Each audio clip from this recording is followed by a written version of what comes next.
माननीय सदस्यगण, मुझे सभा को सूचित करना है कि निम्नलिखित निर्वाचित सदस्यों ने लोकसभा की सदस्यता से त्यागपत्र दे दिया है। तेलंगाना के मेडक संसदीय निर्वाचन क्षेत्र से निर्वाचित श्री कोथा प्रभाकर रेड्डी, तेलंगाना के नलगोड़ा संसदीय क्षेत्र से निर्वाचित श्री उत्तम कुमार रेड्डी, मैंने 13 दिसंबर 2023 से उनके त्यागपत्र को स्वीकार कर लिया है। प्रश्नकाल 161 श्री एस ज्ञान तिरुविनियम। माननीय मंत्री जी। अध्यक्ष महोदय, उत्तर सभा पटल पर रखा हुआ है।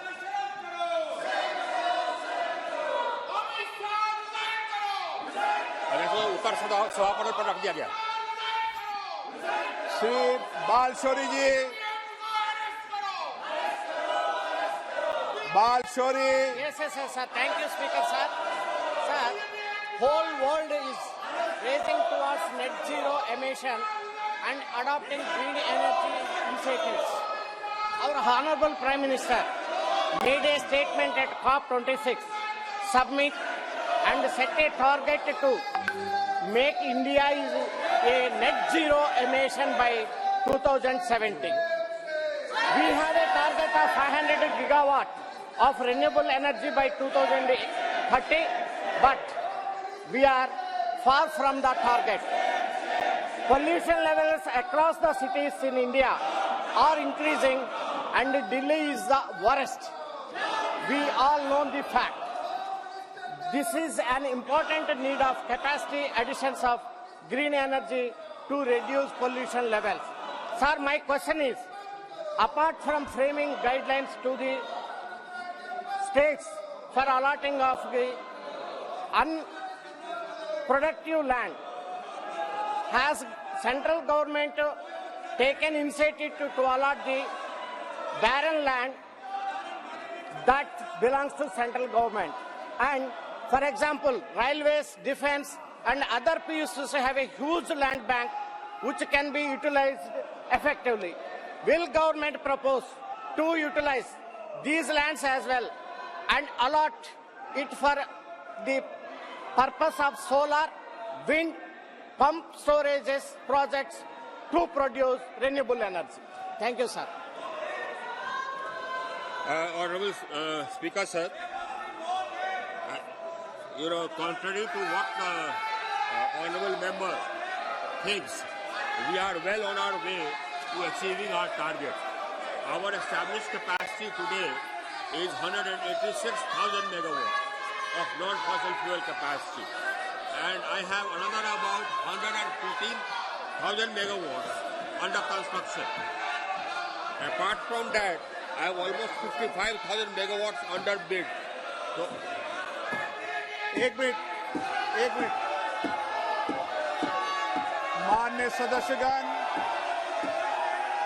जो कल घटना घटी है उस घटना को लेकर हम सब चिंतित हैं और संसद की सुरक्षा की जिम्मेदारी संसद सचिवालय की होती है और हम सब जानते हैं ये सब संसद सचिवालय और क्षेत्राधिकार संसद के अंदर आता है, विशेष रूप से लोकसभा के अंदर आता है और इसीलिए मैंने आपसे कल चर्चा की है, संवाद किया है, फिर हम चर्चा करेंगे, आप लोगों सबको बुलाकर चर्चा करेंगे।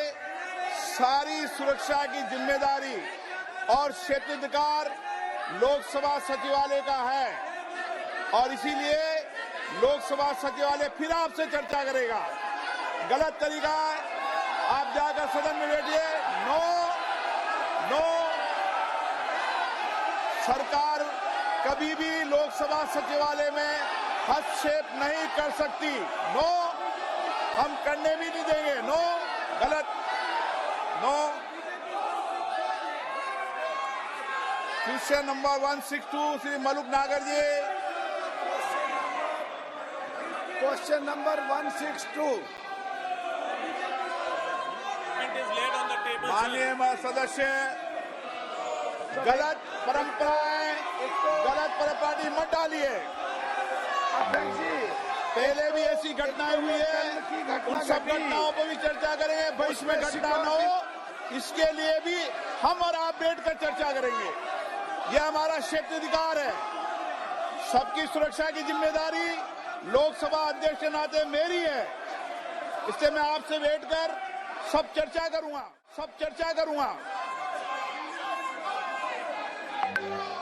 हर कस्बे और हर शहर के एसटीपी प्लांट के द्वारा निकालने के बाद ही केवल पानी को गंगा जी में डाला जाता है? क्या ये आंकड़े और रिकॉर्ड उनके पास है? अध्यक्ष महोदय, कल की जो घटना संसद में घटित हुई है, सबने उसको कंडम किया है। बहुत ही दुर्भाग्यपूर्ण घटना है, इसमें कहीं दो मत नहीं है। और आपने इसके तुरंत इसका संज्ञान लेते हुए इस मामले की पूरी जांच का जो है आदेश दे दिया है।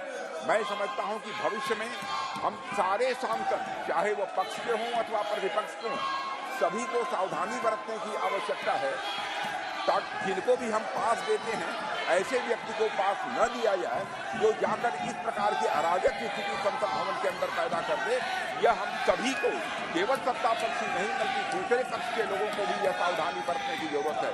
और आपने तुरंत संज्ञान लेकर इस मामले का, अध्यक्ष महोदय, आपने जांच का आदेश दिया है और अन्य भी जो प्रिकॉशन भविष्य में लिए जा सकते हैं वह लिए जाएंगे। और अध्यक्ष महोदय, आपकी जानकारी में मैं यह भी लाना चाहता हूं कि यह हमारा ये पुराना संसद भवन है, उसमें भी इस प्रकार से बराबर जैसे नारेबाजी की घटनाएं और पेपर फेंकना और तरह तरह की जंपिंग की घटनाएं पिछले जो हमारा पहले का पार्लियामेंट है उसमें भी पहले हो चुकी हैं। मैं समझता हूं कि सभी को मिलकर इस घटना को कंडेम करना चाहिए और जांच रिपोर्ट जो आपने दी है और साथ ही भविष्य में क्या क्या प्रिकॉशंस लिए जाने चाहिए इसका भी आपने निर्देश दिया है अध्यक्ष महोदय।